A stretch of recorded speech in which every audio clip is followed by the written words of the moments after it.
rest of the northern hemisphere, the first day of the autumn season is the day of the year when the sun crosses the celestial equator moving southward on September 22nd or 23rd. This is known as the Autumnal Equinox.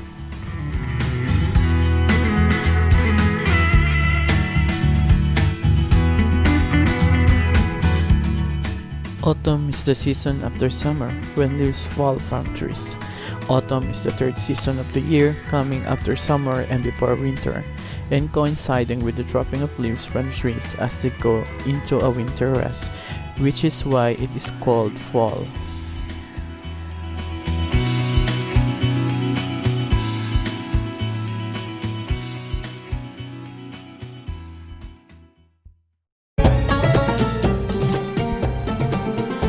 Autumn is the cooling off month right between the blazing summer and the chilling winter, when the cooling temperature of fall start rolling in. Saying goodbye to summer is not hard to do.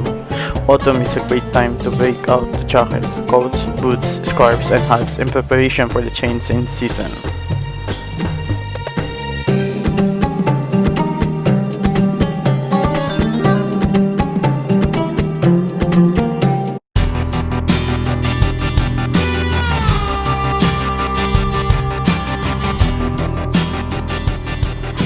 In Canada and the rest of the northern hemisphere, the first day of the autumn season is the day of the year when the sun crosses the celestial equator moving southward on September 22nd or 23rd. This day is known as the Autumnal Equinox.